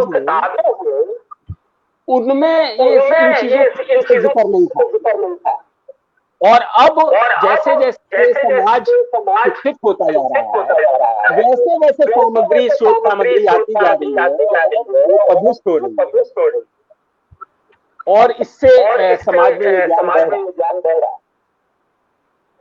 तो अब हो सकता है कि सावित्रीबाई को आज गोरखपुर जैसे शहर में 3 आयोजन थे। तो ये इस बात का प्रमाण है, हमारी ताकत का भी मतलब प्रमाण है। जैसे जैसे हम इस विमर्श को बढ़ा रहे हैं, वैसे वैसे चर्चा के केंद्र बहुजन नायक। जी सर, एक और हमारे दर्शक हैं, क्योंकि तय तो ये था कि हम लोग बाद में सवाल करेंगे, लेकिन स्क्रीन पे सवाल जो है दोबारा से ब्लर नहीं हो रहा है और उसको नोट करने में भी स्क्रीन आगे बढ़ जा रही है। तो उनका ये सवाल था कि ज्योतिराव फूले द्वारा हंटर कमीशन के सामने जो शिक्षा संबंधी प्रश्न उपस्थित किए गए थे, उनका आज का क्या और कितना महत्व है? क्या सर इसके बारे में आप कोई जानकारी है? इस तरह से ये कहना क्या चाह रहे हैं, हंटर कमीशन के सामने जो शिक्षा संबंधी प्रश्न, हंटर कमीशन के सामने उन्होंने जो प्रतिवेदन दिया था, तो देखिए एक संदर्भ हमको समझना चाहिए कि बहुत सारे दलित महानायकों पर या हमारे नेताओं पर ये प्रश्न उठाया जाता है कि वो अंग्रेज समर्थक थे, उपनिवेशवाद के समर्थक थे। लेकिन जरा गौर कीजिए कि एक ऐसी सरकार हो देश में जो आपको पढ़ने लिखने से वंचित कर दे, आपको सोचने समझने के काम से एकदम हटा दिया जाए, और वहीं एक दूसरी विदेशी सत्ता है, उसके आने से अगर हमारे लिए शिक्षा के द्वार खुल रहे हैं, हमारे लिए ज्ञान विज्ञान और तर्क की दुनिया खुल रही है, तो आप उस दौर में समझ सकते हैं क्यों वो समर्थक होंगे। तो हंटर कमीशन के सामने उन्होंने ये जो अपना प्रतिवेदन दिया वो उसी संदर्भ में इसको देखा है। जी सर, और ये इनका कहना ये भी था कि जो आज का नारीवाद है वो प्रायः सावित्रीबाई फुले से मतलब प्रेरणा नहीं लेता है। इसके संदर्भ में सर आप क्या कहना जानकारी पहली किताब आई है सिद्धार्थ रामू की, जो मतलब सावित्रीबाई फुले ज्यादातर तो फुटकर लेख और तो इसलिए जैसे जैसे मुझे लगता है कि ये जानकारी बढ़ेगी उस विमर्श बहुत बहुत शुक्रिया सर। महेश जी, क्या राम प्रताप सर जुड़ पाएंगे क्या? बार बार वो ब्लर कर रहा था स्क्रीन। और राम प्रताप सर नहीं जुड़ पा रहे हैं, दो तीन बार जी जी, कोई बात नहीं सर। सब लोग माइक कर लें जो इको की समस्या आवाज। ठीक है। अब डीवी सर को बोल दीजिए हाँ, 1 घंटे का समय हम लोग तय किए थे जो हो चुका है, और डीवी सर से आग्रह है, हाँ 10 से जुड़े हुए हैं, तो सर से आग्रह है कि थोड़ा सा मतलब 10 मिनट के अंदर जो है अपना 2 मिनट। अच्छा, ठीक सर, स्वागत है आपका, स्वागत है। पहले तो परिवर्तन के फोरम पे लाइव इस कार्यक्रम में उपस्थित होकर बहुत अच्छा लग रहा है। सभी उपस्थित जनों को 9 वर्ष की हार्दिक शुभकामनाएं। जयशंकर सर को तो मैं पढ़ता भी हूँ, इनकी कभी कभी कोई लेख आर्टिकल आ जाता है तो पढ़ा करता हूँ। प्रोफेसर गुप्ता सर के बारे में डॉक्टर हितेश ने बताया था, और बहुत ही गौरवान्वित महसूस हो रहा है कि ऐसे राष्ट्रीय स्तर के जो चिंतक हैं, विभिन्न अपने प्रोफेशन में रहते हुए जो इनका चिंतन है, और वह चिंतन भारत की श्रमण परंपरा को पुष्ट और आगे बढ़ाने वाला है। और इसके साथ मैं अपने आज के मुद्दे पर आना चाहता हूं। मैं उरई में इस समय पोस्ट हूं, और आप लोगों को आश्चर्य होगा कि राष्ट्रमाता सावित्रीबाई फुले पर आज उरई में 4 कार्यक्रम लगे थे, और हमने देखा कि कोविड-19 के प्रोटोकॉल को ध्यान रखते हुए भी जो हॉल बुक थे उससे दोगुनी भीड़ आ गई थी। हेलो, मेरी आवाज जा रही है कि नहीं? हाँ, बिल्कुल आपको सुना जा रहा है। बाकी लोग गायब। अच्छा, वो ऐसा कर दिया गया। वहां पे जो हॉल की क्षमता थी उससे दोगुनी भीड़ जुट गई थी। डॉक्टर राम प्रताप भी थे एक कार्यक्रम में मेरे साथ। तो ये जान के बड़ा अच्छा लगा कि जिस सावित्रीबाई फुले को हम लोग सीधे स्नातक स्तर में आने के बाद नाम सुने, सोचिए, जबकि हम लोग मानते हैं कि हम लोग जागरूक हैं समाज में, उसके बावजूद स्नातक स्तर के पहले तक हम लोगों ने नाम तक नहीं सुना था कि ज्योतिबा फुले कौन है, सावित्रीबाई फुले कौन है। और उनके बारे में आज 4 जगह कार्यक्रम हो रहे हैं। तो यह भी एक परिवर्तन का संकेत है कि इस विपरीत माहौल में, मैं चूंकि गवर्नमेंट एम्प्लॉय हूं तो मैं बहुत ज्यादा उन मुद्दों पे नहीं जा पाऊंगा, लेकिन आज के इस विपरीत माहौल में भी जहां जो संविधान के प्रस्तावना की मूल भावना है कि भारत एक संप्रभुत्व संपन्न लोकतांत्रिक पंथ निरपेक्ष समाजवादी गणतंत्र होगा, और उसके लिए संपूर्ण देशवासियों ने जिस संविधान को आत्मसात किया, उसके मूल्यों को आज कितना अक्षुण्ण रखा जा रहा है, उसी को अगर ये संथागार वे पोर्टल अपना केंद्र बिंदु रखे कि जो संवैधानिक मूल्य हैं, चूंकि जो हमारा संविधान है उसमें भारत की रूढ़ियां, परंपराएं और दुनिया भर के संविधानों के अच्छे तत्व भारत के संदर्भ में उनकी उपयोगिता जो है वो सब समाहित है, जिसमें समाज में समता, स्वतंत्रता, बंधुता और वर्ण, जाति, लिंग, भाषा, क्षेत्र के आधार पर विभेद का जो प्रतिषेध किया गया है, बल्कि भाषा को, क्षेत्र को तो ये है कि हम कहीं आ जा सकते हैं, वो सब चीजें हैं। संथागार में जो ज्यूरी होती थी और बहुमत से फैसले लेती थी, वह आज के लोकतंत्र का मूल आधार है। जो हमारा पार्लियामेंट है, पार्लियामेंट उसी का एक रिफ्लेक्शन है बदले हुए स्वरूप में।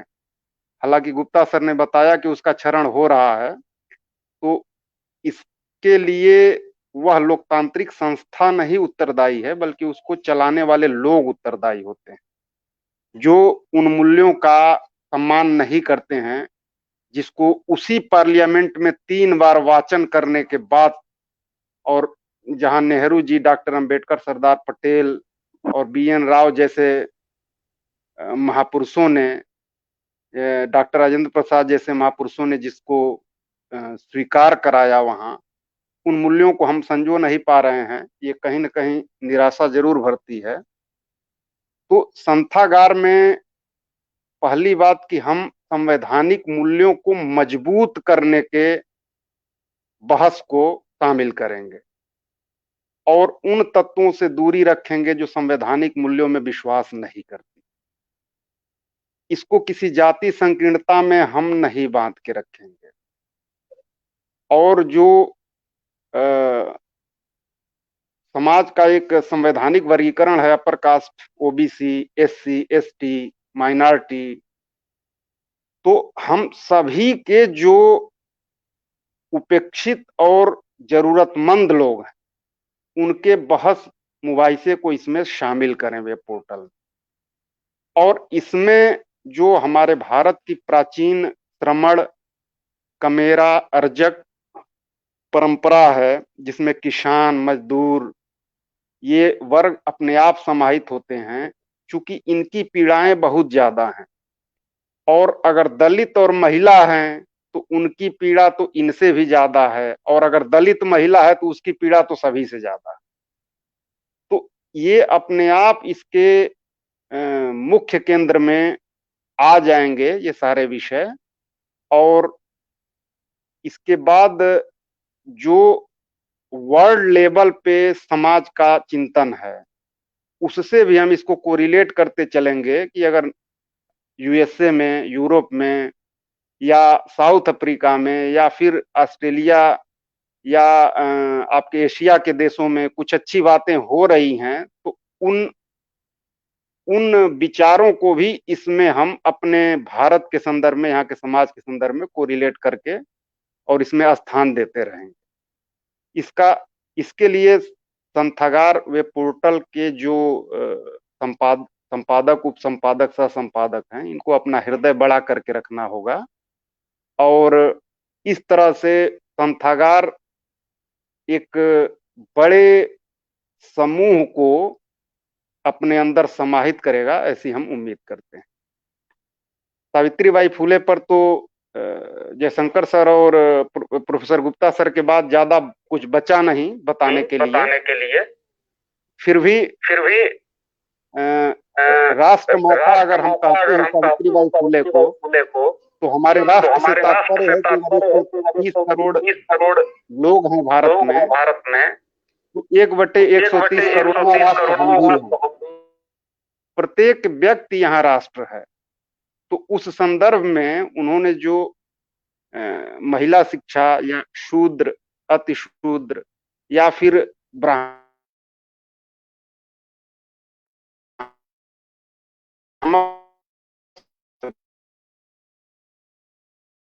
सबके लिए उन्होंने काम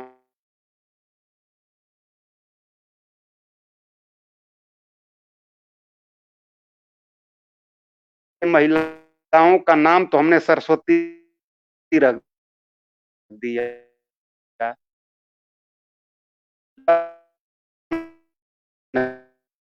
नाम में आधुनिक भारत में 19वीं शताब्दी माता सावित्रीबाई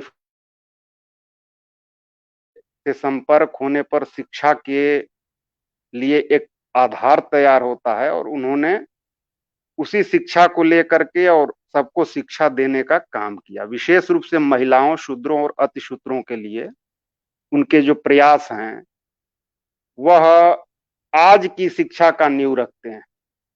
और हम लोगों को ताज्जुब होता है ये जान करके, जब से जाने कि सावित्रीबाई फुले के पहले भारत में महिलाओं के लिए अलग स्कूल नहीं था। बताइए हम किस काल पर गौरव करें कि भारत का कौन सा काल बहुत गौरवमयी है। प्राचीन काल, मध्यकाल, दिल्ली सल्तनत, तमाम पीरियड आए और महिलाओं के लिए एक पृथक स्कूल तक नहीं है इस देश में, नहीं रहा। 19वीं शताब्दी के प्रारंभ में स्कूल नहीं रहा और उसके बाद भी हम उस प्राचीन काल में जाकर आत्मगौरव खोज रहे हैं, तो इसका मतलब बहुत बड़ा छलावा करते हैं हम अपने साथ। क्योंकि अगर पहले स्कूल रहता तो शायद महिलाओं के लिए उतनी खराब स्थिति नहीं रहती। महिलाएं या फिर समाज के जो हाशिए के लोग हैं उनके लिए उतनी खराब स्थिति नहीं रहती।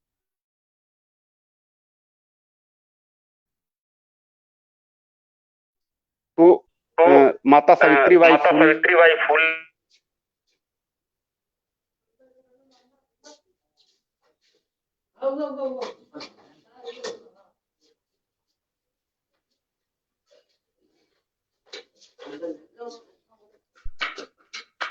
लग रहा है सर के फोन में डेटा या कुछ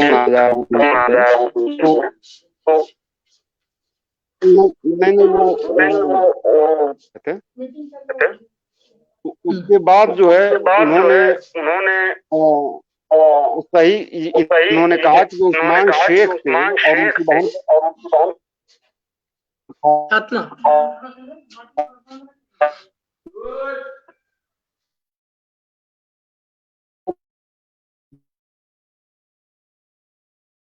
ने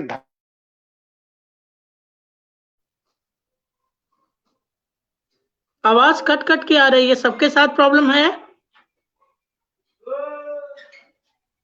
आवाज नहीं आ रही है,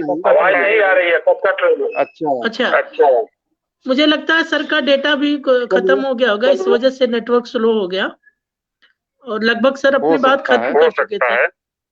हाँ, बस हम इसी के साथ सावित्रीबाई फुले को नमन करते हैं और अपनी बात समाप्त करते हैं। बहुत बहुत शुक्रिया सर, बहुत बहुत धन्यवाद। एक सवाल आया था, अब तो हमारे साथ अंकुर सर कट चुके हैं, सर ही हैं। देवेंद्र प्रताप सिंह का एक सवाल है कि संथागार पत्रिका का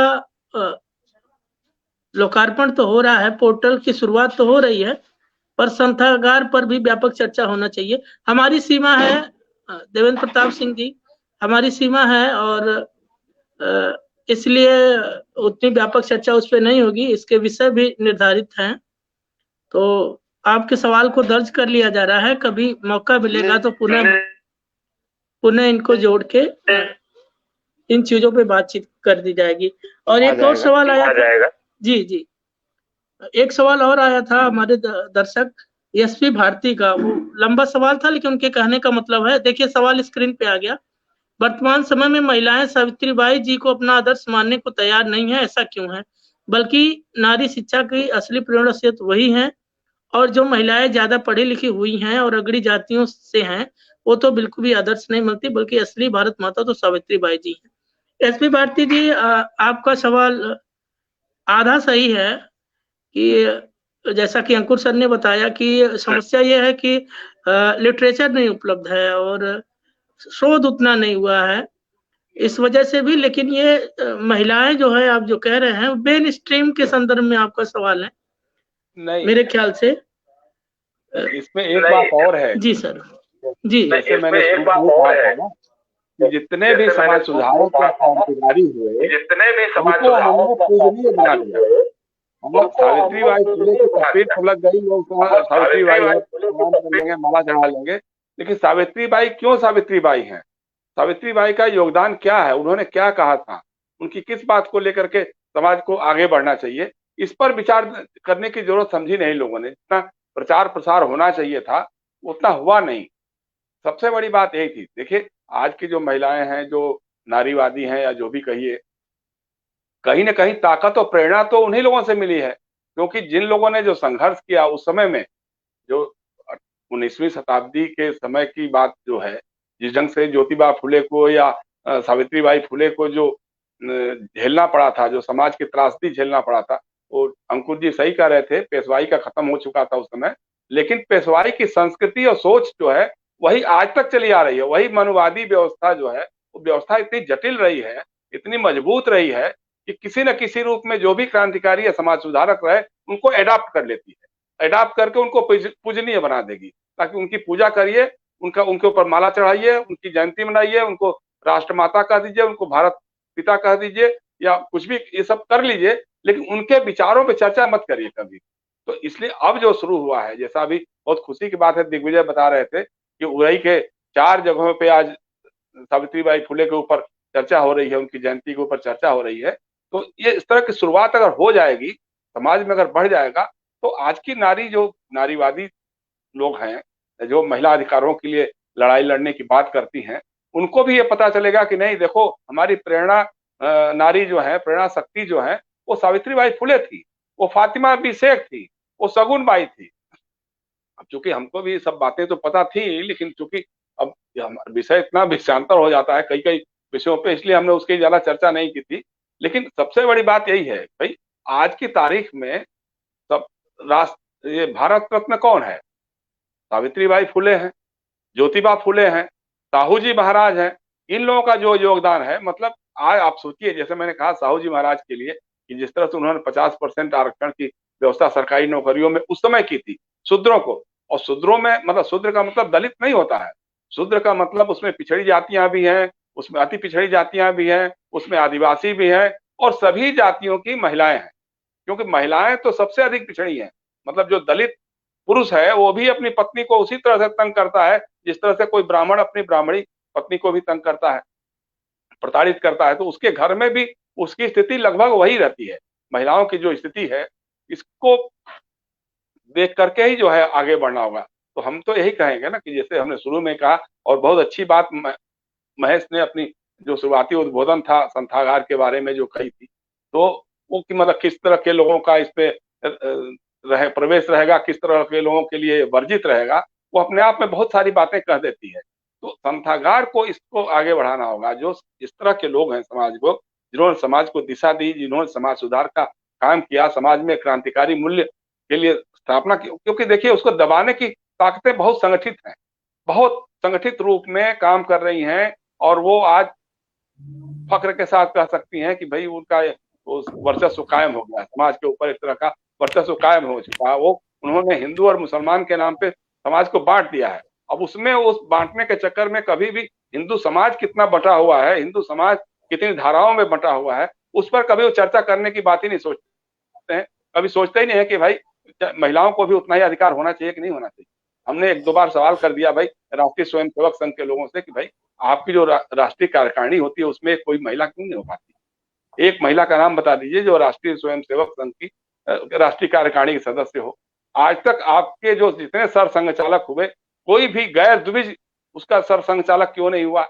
आप बात तो करते हैं कि साहब हमारे यहाँ गांधी जी भी आए थे, हमारे यहाँ जाति का कोई मतलब नहीं है, कोई जाति सूचक नहीं रखता है, किसी के बारे में अगल बगल वाले को पता ही नहीं होता है कौन किस जाति का है।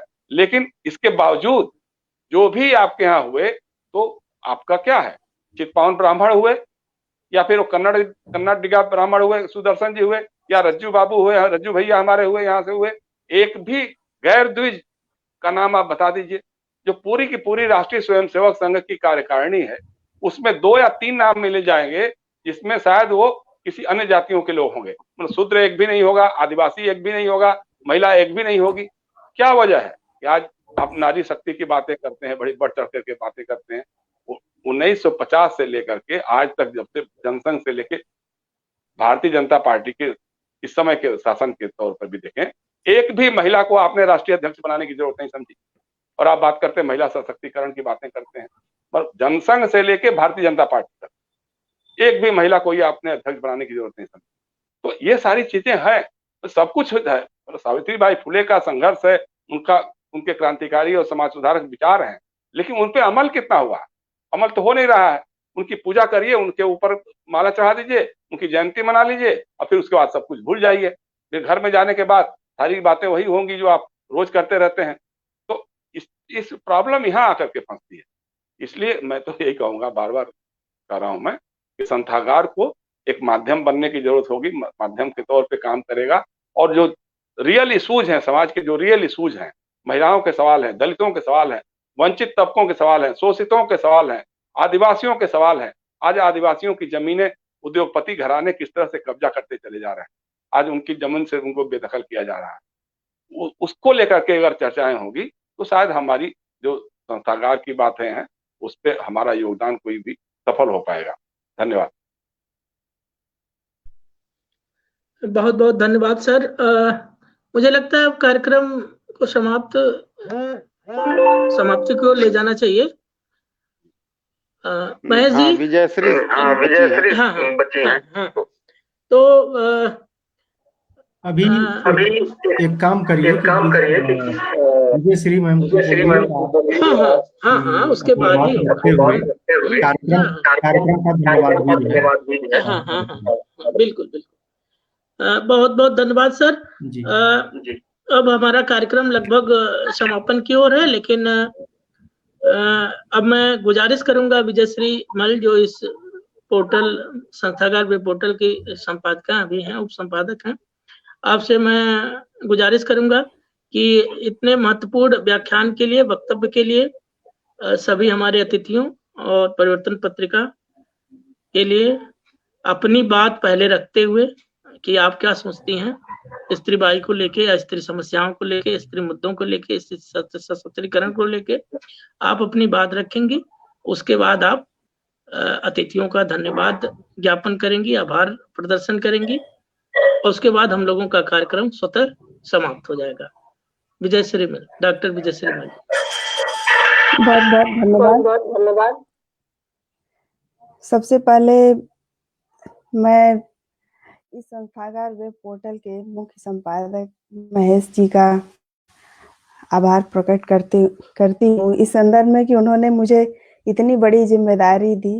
हालांकि इस संबंध में हमने कभी कोई कार्य किया नहीं है, शायद ही 1-2 लेख हमारे कभी अखबारों में छपे होंगे, फिर भी इतनी बड़ी जिम्मेदारी दे दिया आपने। तो ये कोशिश करेंगे कि हम इस जिम्मेदारी का निर्वहन सकुशल कर सकें। संथागार से लेके सावित्रीबाई फुले तक चर्चाएं इतनी हो चुकी हैं कि अब मुझे और कोई विशेष चर्चा करने की जरूरत महसूस नहीं हो पा रही है। फिर भी थोड़ा सा अगर ये कहना चाहेंगे,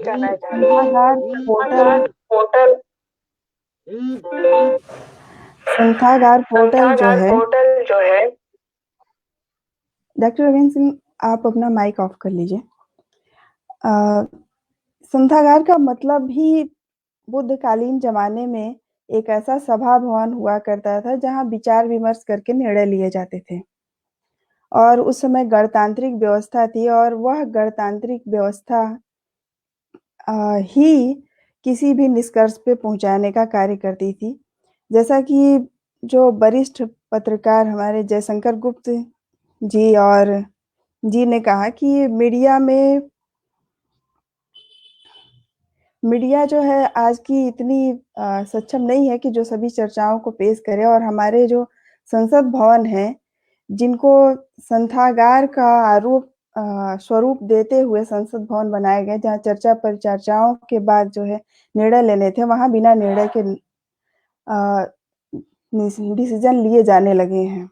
तो यह भारतीय लोकतंत्र के लिए बहुत ही दुखद और बहुत ही बुरी स्थिति है, जहां बिना निष्कर्ष के, बिना चर्चा, बिना परिचर्चा के ही कोई भी निर्णय ले लिया जा रहा है, कोई भी कानून पास कर दिया जा रहा है। और कि यहाँ पे देखेंगे कि जो समाज को गति देने वाले निर्णय हैं, उसके लिए योजनाएं बन रही हैं। लेकिन जो समाज को नुकसान पहुंचाने वाले निर्णय हैं, या पूंजीपति या किसी उच्च वर्ग को फायदा पहुंचाने वाले निर्णय हैं, उसके लिए कानून पास हो जा रहे हैं। मेरी तो समझ में इतना ही नहीं आ रहा है कि जब कभी ये सरकार जाएगी, तो जो ये निर्णय ले ली है, उसको बदलने में कितना ज़्यादा वक़्त लग जाएगा। क्योंकि अभी इसके पहले भी इसकी सरकार आई थी, तो पेंशन इसने खत्म कर दिया और अभी तक कोई सरकार पेंशन लागू नहीं कर पाई है और मुझे नहीं लगता, पता नहीं कभी लागू कर पाएगी भी कि नहीं। तो संथागार वेब पोर्टल, जैसा कि वरिष्ठ पत्रकार जयशंकर गुप्त जी आशा करते हैं, उम्मीद है कि इसका प्रचार इतना हो कि लोग इस पे लिखना शुरू करें और कोई कास्ट न लें। और ये free of cost web portal चल रहा है, जैसा कि हम लोगों ने इसे चर्चा किया। और ये अगर ये पोर्टल ऐसे ही चलता रहा या ऐसे छोटे-छोटे पोर्टल चलते रहे, तो न्यूज़ के लिए हमें उनकी मदद नहीं लेनी पड़ेगी। और अगर भविष्य में हमें और फाइनेंशियली मजबूत हो पाए, तो हो सकता है इसकी पत्रिकाएँ भी प्रिंटेड पत्रिकाएँ भी निकाली जा सकें। तो हमारी बातें स्त्री मुद्दों पर तो अब कहना ही क्या है, जब आपने सब कुछ कह ही दिया है तो। आज हम लोगों ने एक नया कार्य किया है। मुझे लगता है कि इसके पहले भी हुआ होगा, लेकिन मेरी जानकारी में नहीं है, इसीलिए मुझे नया लग रहा है कि हम लोगों ने केवल महिलाएँ मिलकर आज गोरखपुर के संथागार जो सैतवारमल महासभा की बिल्डिंग है, वहाँ हम लोगों ने सावित्रीबाई फुले की जयंती मनाई। करीब 3 घंटे यह कार्यक्रम चला, जिसमें आसपास की लगभग 50 से भी अधिक महिलाएं उपस्थित रहीं। सबने अपने विचार रखे, जिसके लाइव थे और कुछ लाइव नहीं थे। तो ये जो है ये हम प्रयास कर रहे हैं कि आज जो है हम माता सावित्रीबाई फुले के बारे में जान रहे हैं। और सबसे मज़े की बात ये है कि जब से फेसबुक या सोशल मीडिया आ गई, तब से सबके हाथ में मोबाइल फ़ोन चला गया और हम जानने लगे हैं कि हमारे महापुरुष कौन हैं। हमारे यहाँ का एक अनपढ़ चपरासी है, महफूज नाम है। कल हम माता फुले का फ़ोटो रखे, तो नाम नहीं लिखा था। मैंने कहा कि जानते हो ये कौन है? तो बोला कि ये जो है सावित्रीबाई फुले का फ़ोटो है। हम कहे कैसे पता? तो कह रहे वो फ़ेसबुक पर देखे हैं, व्हाट्सएप पे देखे हैं। पता नहीं कितना पढ़ा है, हाई स्कूल तो पास शायद नहीं, लेकिन वो इतना ही पढ़ा है कि व्हाट्सएप और फ़ेसबुक पर देखे हैं और चित्र को देख के वो पहचान गए। तो ये हमारे सोशल मीडिया का कमाल है। और आज हमारे हाथ में अगर कोई मीडिया है, तो वो सोशल मीडिया ही है, या इलेक्ट्रॉनिक मीडिया है, जैसे संथागार पोर्टल अगर हम बना रहे हैं, तो वो मीडिया भी हमारे ही कंट्रोल में रहेगी, जहाँ विभिन्न समसामयिक मुद्दों पर चर्चा और विमर्श रखी जाएगी। इसके बाद धन्यवाद ज्ञापन के क्रम में मैं वरिष्ठ पत्रकार जयशंकर गुप्त, जो हमें पहले से ही जानते हैं, उनको धन्यवाद देना चाहती हूँ कि उन्होंने शुरू से लेकर अंत तक इस पोर्टल के उद्देश्यों के बारे में भी कहा और उन्होंने उम्मीद जताई कि यह पोर्टल जो है, जो सामान्य मीडिया नहीं कर पा रही है, जो आजकल की बिकाऊ मीडिया जिसको कह सकते हैं, वो नहीं कर पा रही है, वो यह पोर्टल कार्य करेगा। सर, उम्मीद करते हैं कि हम आपकी उम्मीदों पर खरा उतरेंगे, कोशिश करेंगे।